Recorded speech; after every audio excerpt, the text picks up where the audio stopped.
Welcome everyone to the School of Public Health and to the University of Illinois and the Global Health Program. So just a little background on the Global Health Program. I'm Supriya Mehta. I'm the Interim Associate Dean for Global Health and a Professor of Epidemiology. And our program houses the Global Health Concentration, which is the largest concentration for master's students. We also provide scholarships to master's and doctoral students and support faculty development and research. So we welcome faculty and students from throughout UAC and outside UAC. So please contact us to learn more or to join any of our events. So today we are proud to host Dr. Maristela Monteiro as part of our Global Health Speaker Series, supporting our co-curricular learning for students and broadening knowledge for faculty and staff and our whole SPH community. So today, Dr. Donald Ziegler will be our host. Dr. Ziegler is an adjunct associate professor here at UAC in the Department of Health Policy and Administration. Dr. Ziegler is retired from the American Medical Association, where he was director of prevention and healthy lifestyles, and he focuses on policies to reduce non-communicable diseases, particularly related to alcohol and tobacco and global health. So we welcome Dr. Monteiro, and thank you, Dr. Ziegler, for being our formal host for this event. Okay, thank you, Supriya. I'm deeply honored to introduce our guest speaker today, Dr. Maristela Monteiro, who was a medical doctor and also earned a PhD in psychopharmacology, both degrees from the prestigious Federal University of Sao Paulo, Brazil. Dr. Monteiro is and has served since 2003 as the senior advisor on alcohol and substance abuse at PAHO, the Pan American Health Organization. As you for sure know, PAHO is the WHO region for the Americas and has its headquarters in Washington, D.C., and has 27 country offices. PAHO covers 35 countries and 16 territories and is responsible for a population of about 1 billion people. Prior to working for PAHO, Dr. Monteiro spent nearly 10 years coordinating the program on substance abuse at WHO in Geneva. Now at PAHO, Dr. Monteiro is responsible for technical cooperation activities related to alcohol policy, research, and capacity building. She has over 180 publications in scientific journals and books and is a recognized global health leader. Personally, I've known Dr. Monteiro for about 15 years when I worked in the Office of Alcohol, Tobacco, and Other Drugs at the American Medical Association. We not only share deep professional interest in alcohol policy, but share an interesting Brazilian connection. I was a Peace Corps volunteer in Brazil and married a Brazilian. She, a Brazilian, married an American. Our paths have crossed many times, and in 2013, I was privileged to be a temporary advisor to PAHO for a sub-regional meeting on development of alcohol policy for the English-speaking Caribbean countries. Now, please welcome Dr. Maristela Monteiro to UIC for her timely presentation on alcohol as a significant public health problem and leading risk factor for non-communicable diseases in our hemisphere. Dr. Monteiro. Thank you, Don, for just kind words, and I hope I can meet expectations. It is a pleasure to be here presenting to you today. So let me share my screen and put my presentation. Oops, I forgot to.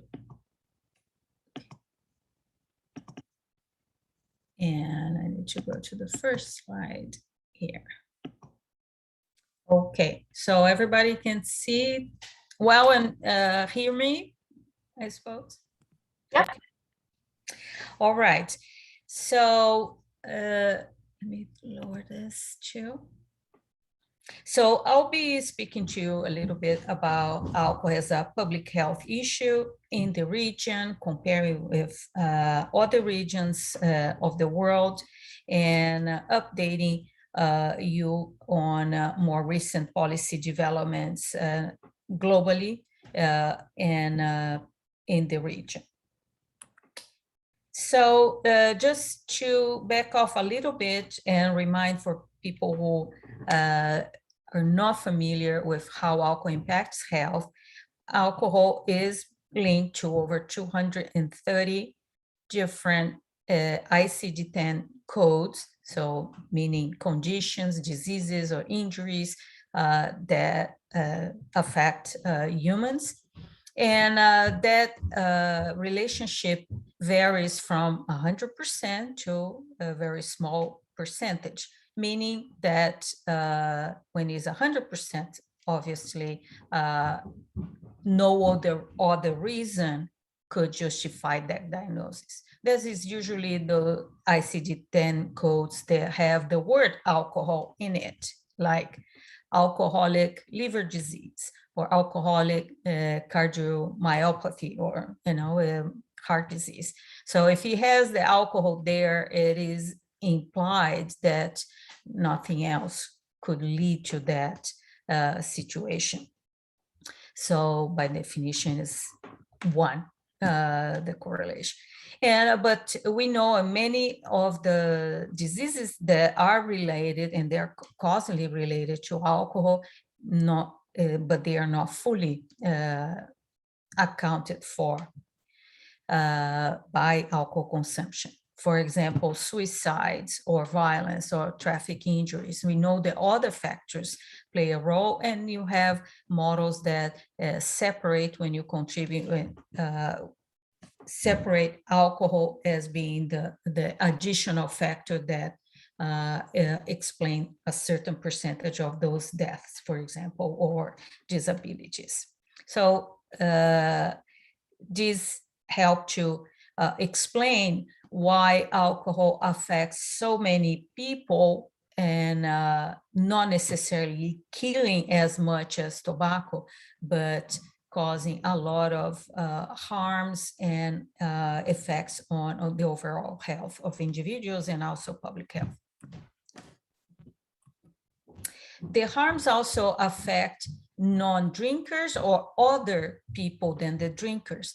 So if somebody in a crash kills somebody else because they were drinking, that person is a victim and is not the alcohol user. The family is affected, partners, kids, in many ways. More and more we know and have been able to quantify the impact of the harm of alcohol on others. A woman during pregnancy who drinks alcohol can affect their fetus, and it is to the extent that is irreversible.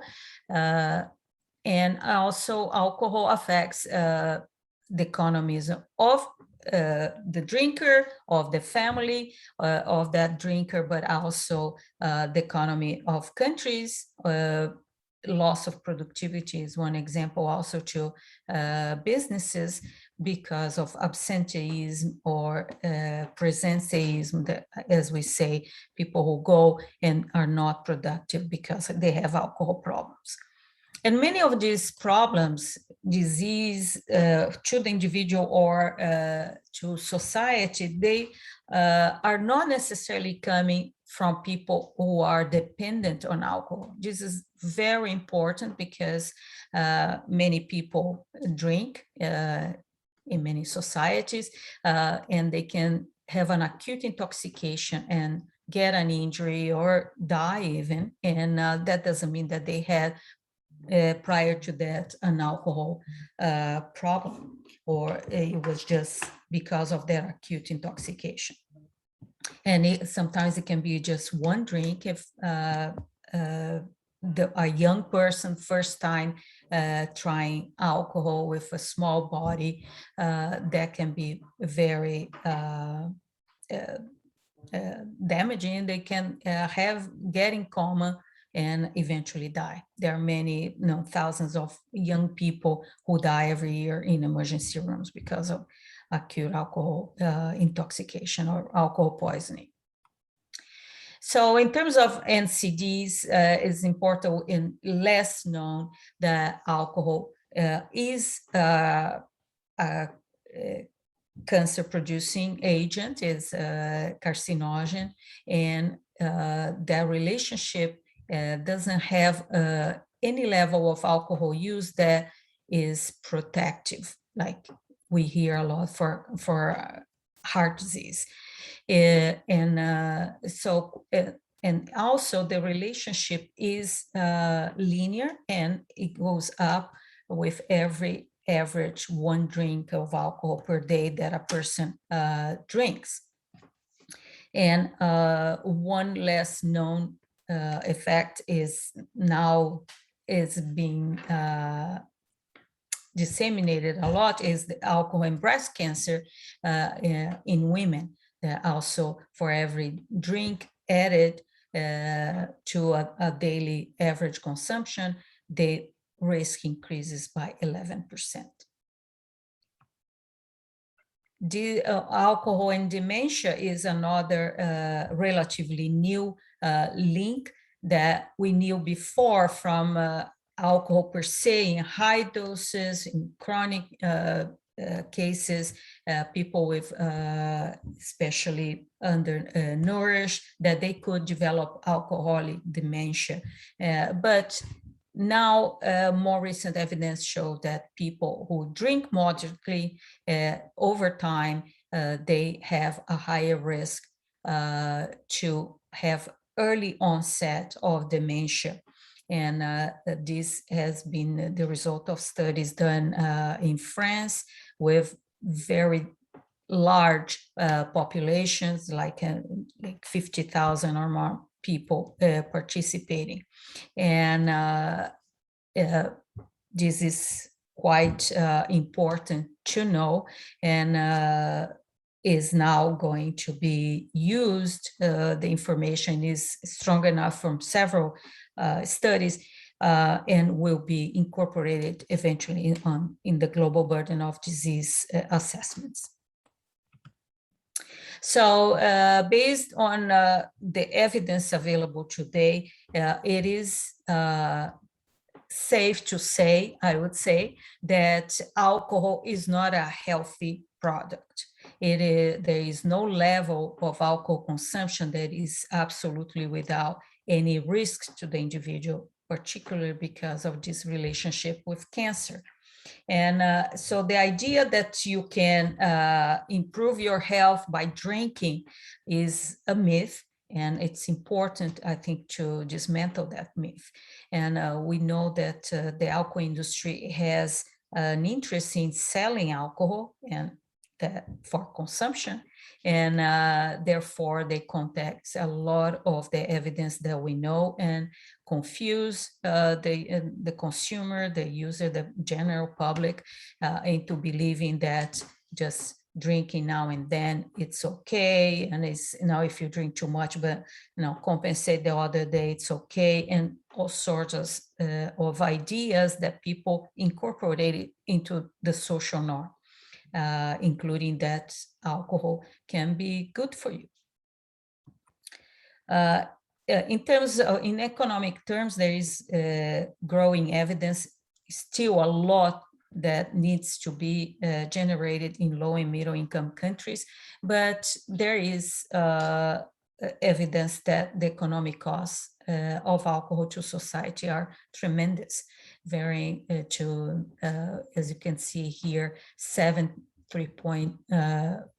of the GDP in Brazil, analysis done in New Zealand representing 5% of the GDP there, or in India, where many people still don't drink, or Thailand and South Africa. So this is on top of the literature in the US and Canada showing the tremendous cost that alcohol causes. In the US, this is from CDC. You can see that the taxes that are recovered from selling alcohol do not cover even 1% of what is the real cost from that drinking to society and to governments. So the taxes should increase. They don't keep up with inflation, and there has been a long time since there was a tax increase in the US, as far as I know. Maybe some variations from state to state. I know there was one relatively recent in Alaska, but at national level, this has not been consistent or kept pace with inflation. And actually now with COVID, the opposite is happening, and additional tax breaks have been given to the alcohol industry, making alcohol even more affordable to the general public. So the information I'm going to provide on alcohol epidemiology and the policies are based on global and regional reports. WHO every 3 to 4 years launches a new global report, and we follow with regional reports where we can add data that is more available in the region and don't make into a global report. And they are based on questionnaires. They are sent regularly to countries, to the ministries of health, and they appoint a focal point to answer a bunch of questions on policies, on epidemiology, on harms, mortality, and this is all used to produce this information into an information system that is available in the WHO, the Global Information System on Alcohol and Health. So here it's a graph on how alcohol, the total per capita consumption of alcohol has moved since the year 2000. And I show alcohol per capita consumption because this is considered the most reliable, the best indicator at population level to track what is happening to the level of harms and also policies in a country. And it has been adopted also as one indicator of the SDGs, the Sustainable Development Goals. So as you can see here, in red is the line from the Americas, and it's almost like a straight line, and meaning it has not changed much in this 16 years. And what you see declining is the APC in the European region. And on the other hand, you have Wipro and Seattle, Southeast and West Pacific regions that have been witnessing a substantial increase in alcohol consumption due to opening of their markets and also strong activity of the alcohol industry to increase sales there. So this is an analysis of changes per country over time since 2010, because that is when the global strategy on alcohol was adopted in WHO. And so we analyzed what changes happened in the country. As you can see, there is a lot of variation in the Americas between one and another country. Some countries that increase substantially, others that have decreased substantially, but these changes were not due to policy changes, most likely to economic changes. When alcohol became more affordable, it's increased, and when they become less affordable, they decrease in general. And overall, when you average all out, you see that flat curve that you see in the previous slide. And but people think how you calculate, this is important to know, how do you calculate the per capita consumption? You simply get all the alcohol that was consumed in a country in a year. So you add the production, the imports, discount the exports, you can adjust for tourist consumption. There is a method to do that.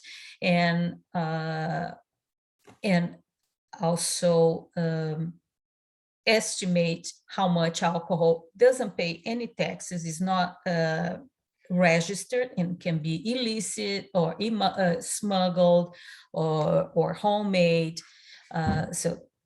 And divide by the population in a country. So that APC data is basically accounting for everyone over 15 years of age. It doesn't know who drinks or doesn't drink. And so you see that there is a lot of variation country by country as well. And so you need to know who is doing the drinking. Heavy episodic drinking was adopted as one of the indicators of the global monitoring framework on NCDs, in addition to APC and mortality. The heavy episodic drinking is a prevalence and is a figure that you gather from population surveys, not by dividing the volume by the population. So it varies, and there is plenty of evidence that this is a problematic indicator, because there is no consistent variation from one year to another from the same person, for example. And but anyway, people use still a lot, and it is considered men who drink 60 grams or more of alcohol monthly on an occasion per month, at least once a month. 60 grams of alcohol in the US would be equivalent to about 4 drinks on an occasion, and for women it would be 40 grams of pure alcohol, or 4, it will be 3 drinks for women in one occasion, at least once a month. In Europe, it would be equivalent to 6 standard drinks, because in Europe, usually they serve in 10 grams of pure alcohol is a standard drink, and they serve usually like that in restaurants, and people are used to that size. Here, the sizes are bigger, and it's considered 14 grams as a standard drink. Anyway, so drinking that excess in one occasion, once a month, is one measure that people use all the time. And you can see that there was also variation, a different type of variation based on than compared to the APC. The countries that increase or decrease are different. And overall, the general population, about 1 in 4 people drink that way. But you can recalculate the same indicator for just the drinkers, and that would increase substantially. For men, we will be talking in the Americas on average that 40 to 50% of all drinkers drink that way, which is in half episodic occasions, and about 20% of women drink like that, still with all these country variations. And another indicator is alcohol use disorders, meaning alcohol dependence and harmful use of alcohol, ICD-10 codes related to long-term use of alcohol. And you can see that in the European region is where you have the highest prevalence of these conditions. In males, in the center, 14.6% of the general population report in the last 12 months, and having an alcohol use disorder. But for women, the highest prevalence is in the region of the Americas. As you can see, 5.1% compared to 3.5% in the European region. And that is really worrisome for us, because it indicates a long-term exposure of women to heavy drinking, and that can have a major impact, not only sometimes in the offspring, but also in families and themselves as well. In several surveys that we do in young people in several countries, we have seen this trend towards equal prevalence of consumption and levels of consumption between men and girls and boys, or adolescent girls and boys. And even though in general, always we see that men drink more than women, but this is changing, and you can see one reflection of that here. So in terms of deaths, we have in the region of the Americas, 379 at least thousand deaths annually, and that compares at a global level, we have an estimated 3 million deaths. And this represents 5.4% of all deaths from all causes in the Americas. And you see that there is also an important role of injuries, because we live in a very violent region compared to the impact on non-communicable diseases. You see in Delhi's, that means years of life lost due to a disability, either because people die early or live with less than good health for many years. And you have almost 19 million years of life of Delhi's lost yearly. And this represents 6.7% of all causes of Delhi's across all age groups and sexes. In terms of prevalence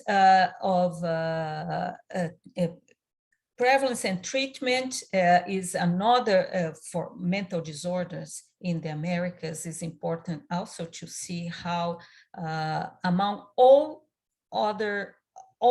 types of mental health conditions, it is alcohol dependence that has the largest gap in treatment in the Americas and in Latin America. Even though a lot of attention is given to depression, anxiety, and they have a higher prevalence, alcohol is a very significant problem that remains unattended. So here, going back to what I mentioned was a global framework on NCDs. In one of them, you have the a target of at least 10% reduction in the harmful use of alcohol within the national context. And to measure that, you have those indicators, APC, heavy episodic drinking, alcohol use disorders, or mortality. Was a set of indicators, but they were not mandatory.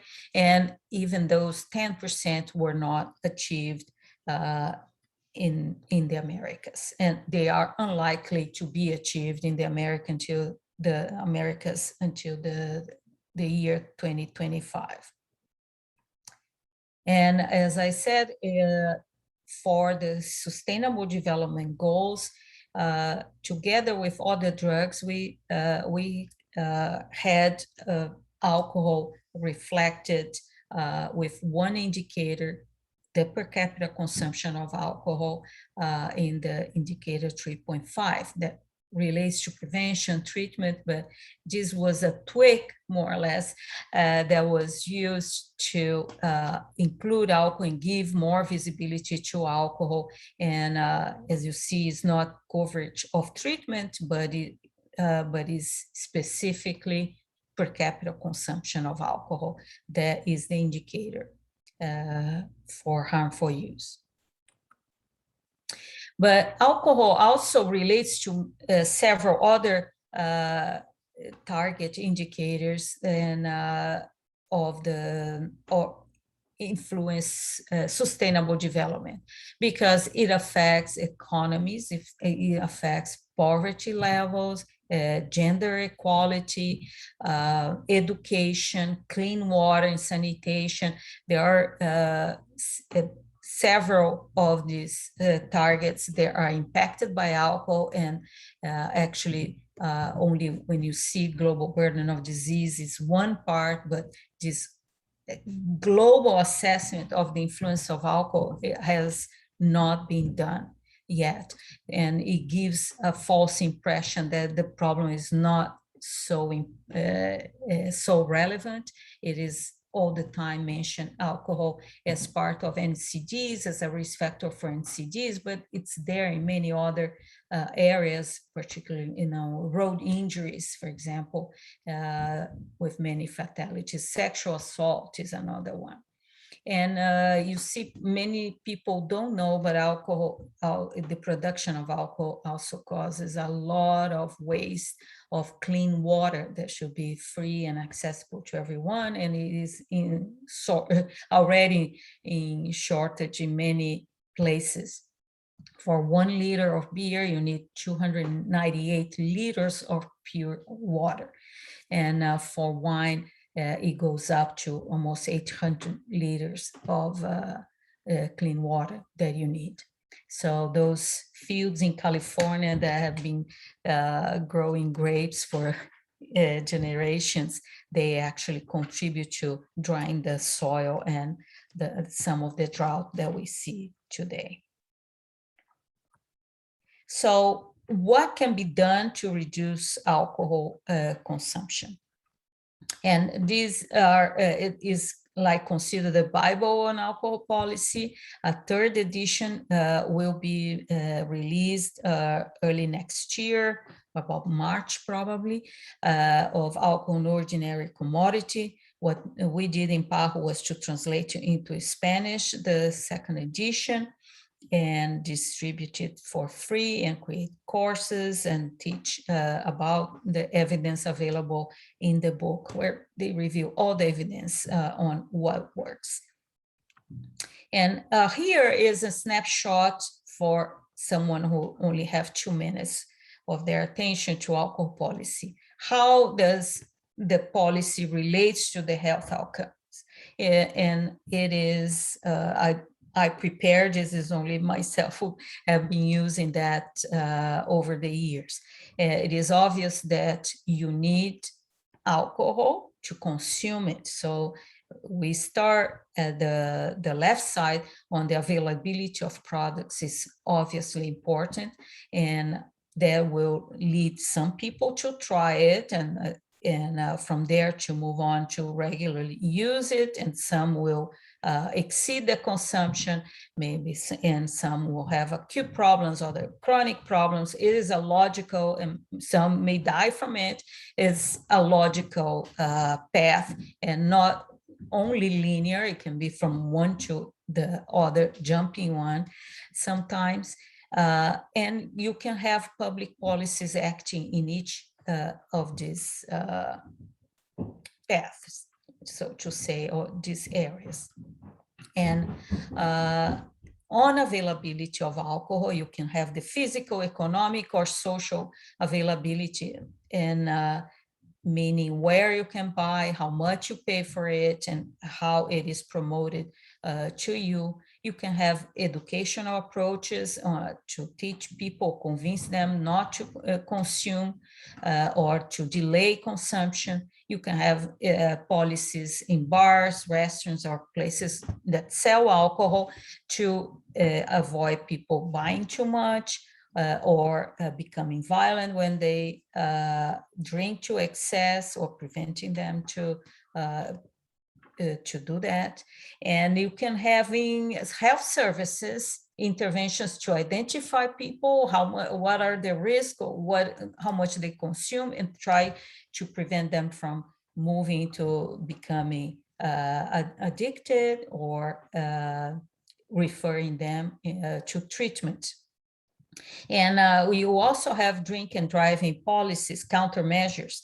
And I put them at the end because it's like a harm reduction approach. You're not changing directly the consumption. You are changing the combination of consuming with another risk, which is driving. And you can separate the harms and prevent problems like that. So what works in all these links? that is basically the distal part. On the left side is the availability, either physical, economic, or commercial through marketing, that has the best impact on consumption and on harms, and therefore on the public health. And these three areas became known as the best buys, because they are the most cost-effective interventions population level. So if you have more alcohol, you bound one way or another. Either you being promoted alcohol, convinced to buy and use it, or it's very cheap, or it's free in some kind, or you can buy anytime, anywhere, very close to you, or delivered to your door. You're gonna drink more, and this is easy to think. Then when people think about what can I do in my community, how can I change my environment, that change to be effective and to be scalable and affordable, so to say, not necessarily free, but cost effective, you need to intervene on the availability of alcohol. So for pricing and tax policy, which is one on the economic availability, the idea is that once you increase the price to the point that you decrease affordability of alcohol, you're going to decrease consumption. It is not one-to-one change. If you increase 10%, it's not 10% decrease in consumption, but it is less than that, because it's considered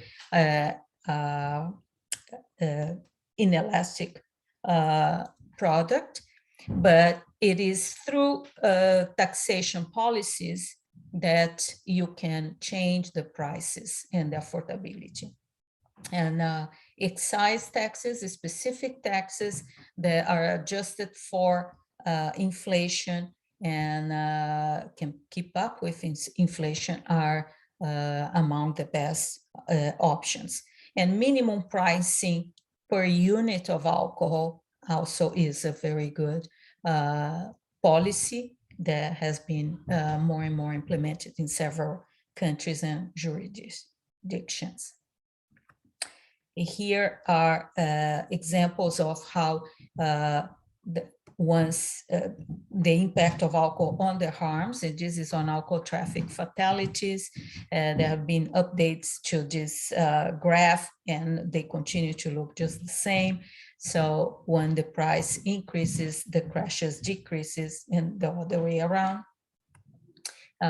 Here is not only those above 21, but also below 16 to 20, the same impact happens. Here is the effect of beer tax in the 50 states of the US, and the prevalence of binge drinking, also showing the higher the tax, the lower the prevalence of binge drinking. The physical availability, like the places, particularly the hours of sale, the density of outlets, have also an impact. And here is an example from Brazil on reducing the hours of sale and to midnight. And as you can see, what was shown was to decrease 36% in the homicides in the city. And that remained for quite some time. And also calls to the police about violence against women also decreased by 30%. When you have a neighborhood that has many outlets, particularly in low-income areas where also police presence may not be there all the time, you have an increase in violence and crime and STDs, noise, injuries. There are several studies listed here that show that, And the opposite also has been shown with excellent study in the city of Baltimore, how they changed the zoning and cut down on giving licenses and to sell alcohol, and how it improved the neighborhood and safety and health, basically. Drink driving countermeasures are known to be effective. The US is a great example of it, but many other countries have put measures, and the WHO recommends 0.05 grams per deciliter, but in the US is 0.08, and there have been a lot of push to decrease those in the US. And for new drivers, it should be even lower, 0.02. And this depends on enforcement, on stopping people, regardless if they are driving, carelessly, and doing the breath analyzer, and showing through media that people can be stopped by the police.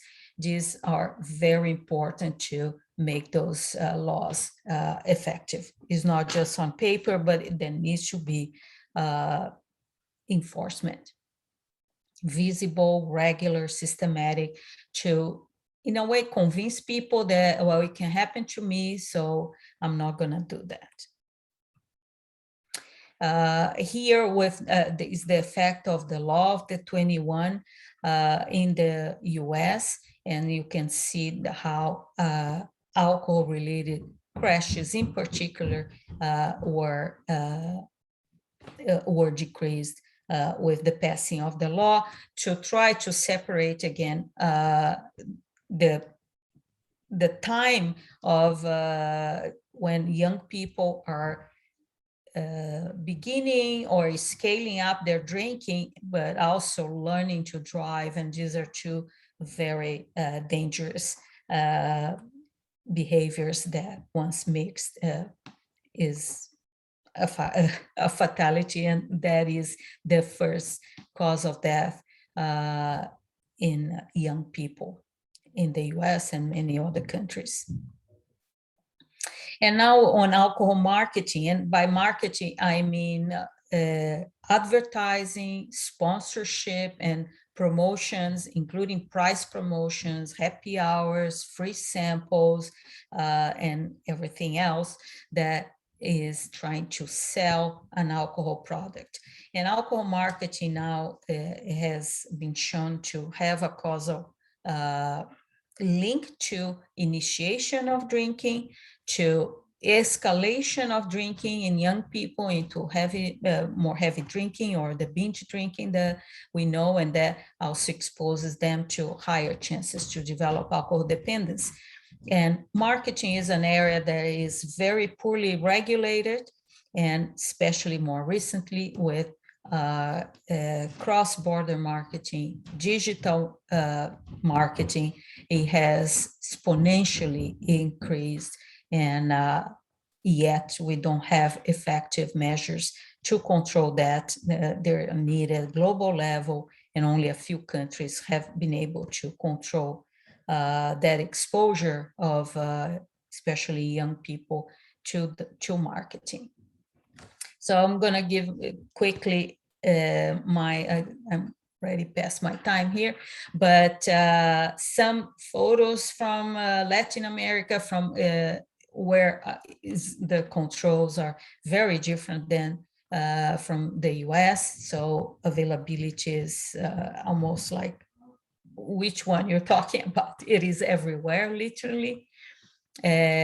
Marketing, just an example of new drinks. These are legal drinks with color, flavor that young people don't see, and they are very, very cheap, in less than $1 to young people. Marketing in sports is widespread and exposes many not children, but adults to heavy drinking.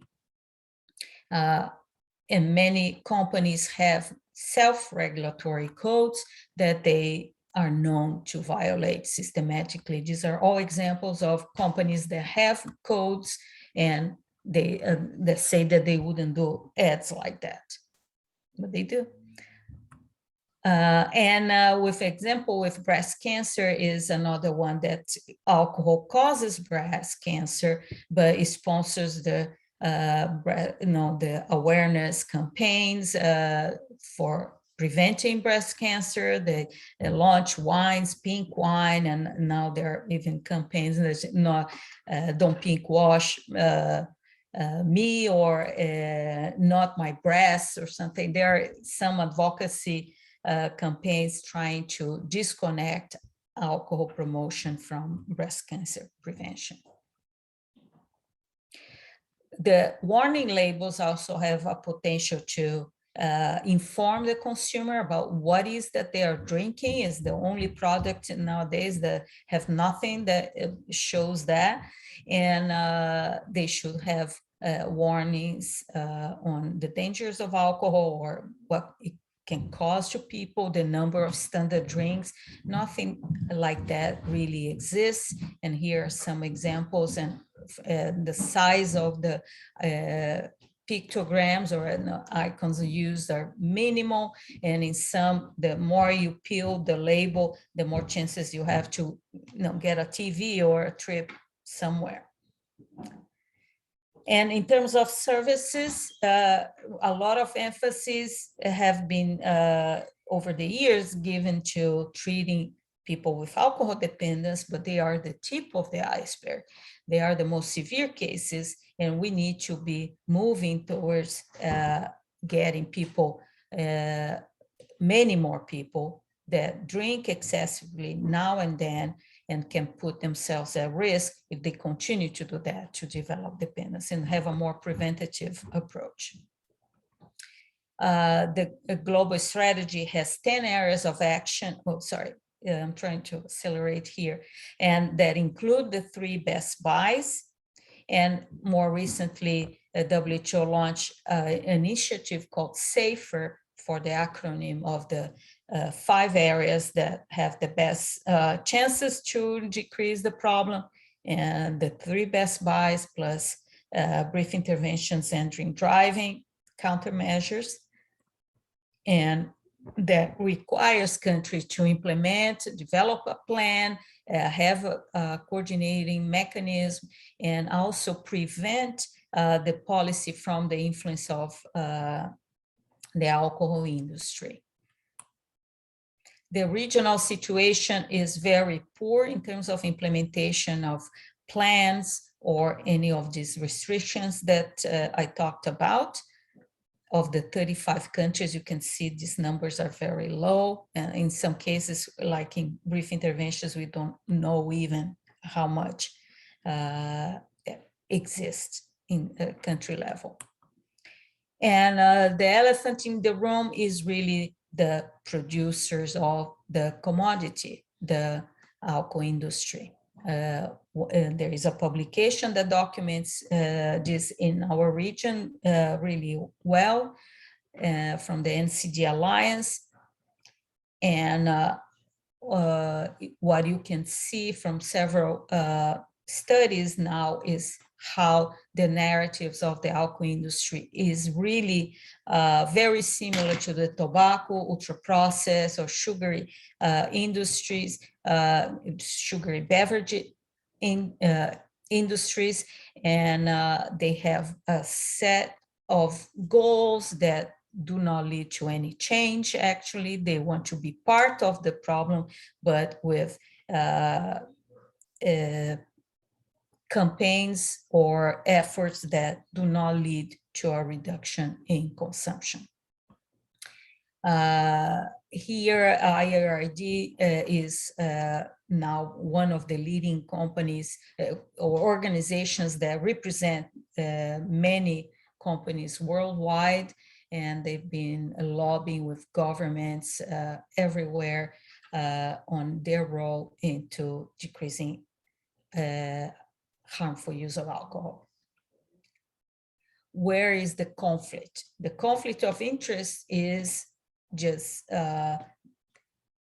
because what they want to sell is what public health wants to stop the selling.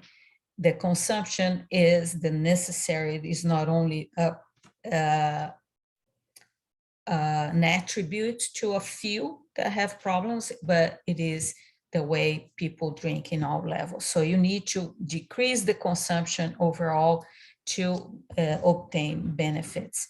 But if everybody would drink like they suppose people should be drinking, let's say 2 drinks a day for men and 1 for women, this would bankrupt the industry. Almost 50% of the sales or 40% of their sales would decrease, and no company would support that. So it is inherent, the conflict of interest between commercial interest and public health interest. And one needs to be aware of that and at any point dealing or discussing with them.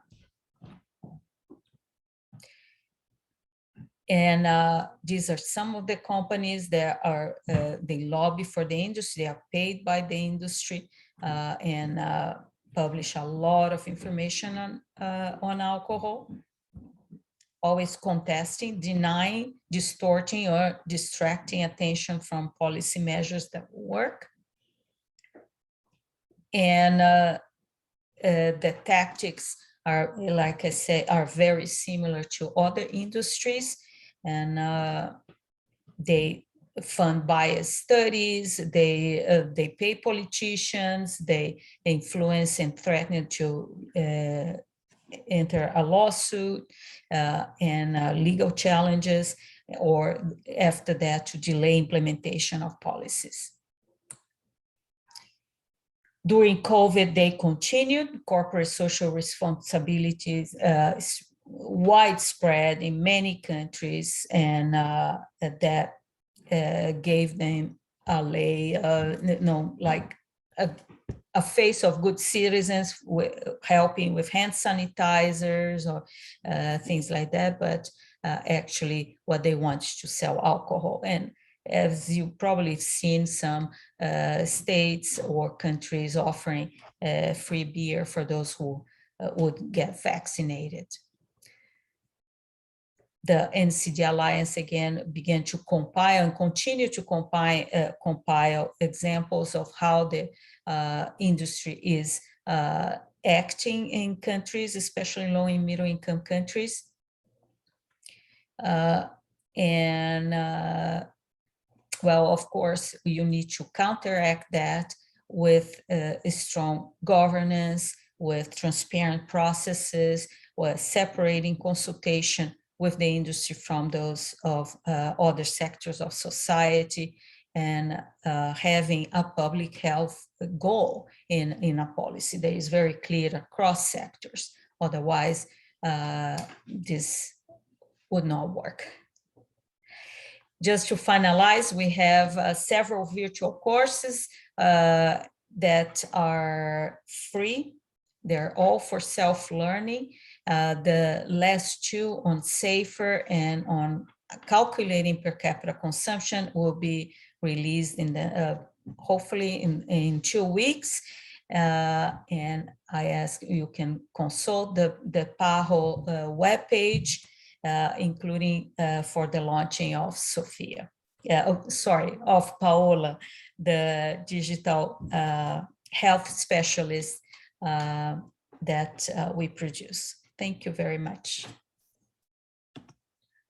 And sorry for going over the time. No problem at all with that, Dr. Monteiro.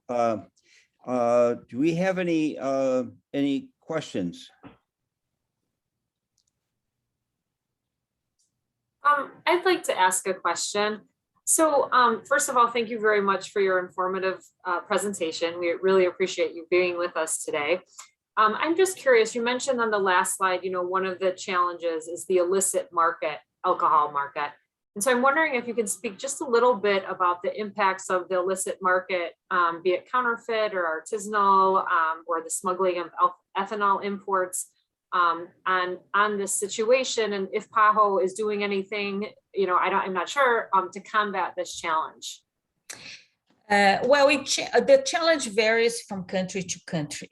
Countries that are in very low income, alcohol was never made into the commercial market. Let's put it that way. So, for example, you go to, I know recently, São Tomé and Príncipe is a Lusophone country in Africa. The 100% of the alcohol is unrecorded because they don't keep any record, or no, they import some. They allow people to rent a place to go produce their own and take home and resell or drink, and they don't account for how much each one produces. They never had a policy. They don't have, the taxes are not applied. They don't, so how you need to organize the whole market and to be able to control and bring that into revenues for governments, but also control the availability, create a licensing system for people to be able to sell alcohol, for example. But it is, the illicit doesn't mean, I wouldn't say illicit as significantly important, because we keep in our mind that illicit is dangerous because of the drugs. But it is the ethanol per se that causes most of the damage. Sometimes the illicit is contaminated with drinkable alcohol or methanol, and it can lead to death, and it does in several countries. During COVID, hundreds of people died in Iran because of that and misinformation, fake news saying that alcohol protects against the virus. But as a country develops, people want to buy the commercial product, not that one made on the street, on the corner. If there is a tradition of wine producing, people produce their own at home. It doesn't mean that it's bad. They're not paying the tax, but it is the alcohol per se that is going to affect their health. So the smuggle, there is not evidence yet, at least in developing countries, that this is so significant. There is a lack of information, and allows the industry really to propose that this is a disaster. That is, we don't know that. We are currently doing a study in Chile and another in Peru to assess what percentage is really illicit or not registered or not regulated, and to counteract the arguments of the industry, actually. Thank you. You're welcome.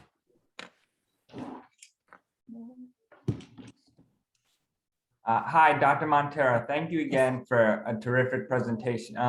We have one comment from someone who had to leave. She said it was a very informative presentation, and that it's unfortunate that there are no restrictions on marketing, and young people are almost encouraged to start drinking at an early age. Mm-hmm. Yes, it's very early age, and sometimes parents think that it's better that I give them to drink at home than they're going out. There is all this misinformation. The alcohol is the same if you drink at home or outside. It is affecting the same way the brain of a kid. And you see people giving at 3-4 years of age somebody, their kids to drink. This was a tradition in Europe for a long time. It's changing in some countries only. It is the hard news, but there is the evidence from basic science to clinical science, and that we need to increase the health literacy of people and policymakers. I think. And during COVID, that's what the industry soon learned very well, go online. Everybody was online. So the marketing skyrocketed online. There's no supervision, there is no control. And as well as the sale online, home delivery. So how do you know who is buying that? It can be a 5-year-old. They don't even need to look at somebody. You don't need to open the door. They deliver to your house. Mhm. So that is a problem. Of course, we suppose adults are or younger adults might be buying, but you can't be sure. The availability probably has increased. Dr. Monteiro, is there any low-hanging fruit of the Best Buys, of the policies? If you, where do you start, or where are the most opportunities in the Americas, and are any countries leading the way? I still think is on taxes, because there is now new studies, new evidence that actually the return on investment on alcohol is much higher than predicted before or said before. It is a very good investment to tax alcohol in the right way, to bring revenues and to decrease some of the harms or the costs for health systems. And because of COVID and all the disruptions and everything, so governments are desperate to get some revenues. So it might be a win-win situation. What I think personally is the social norms, the culture, this misinformation that is massive, that continues to be a barrier to taking the right decision. They still think, oh, but it doesn't affect everyone, or then the industry immediately goes and says, oh, it's going to increase illicit market, it's going to ruin the businesses, and etc. And without any data, and people believe it. So we need to be working on both fronts and educating finance ministers and bringing the evidence to them in a way that they understand why it's a good measure. In tobacco control, there are many, many NGOs, there are many organizations that are against tobacco, and we don't see that in the alcohol control field. How is it in the Americas?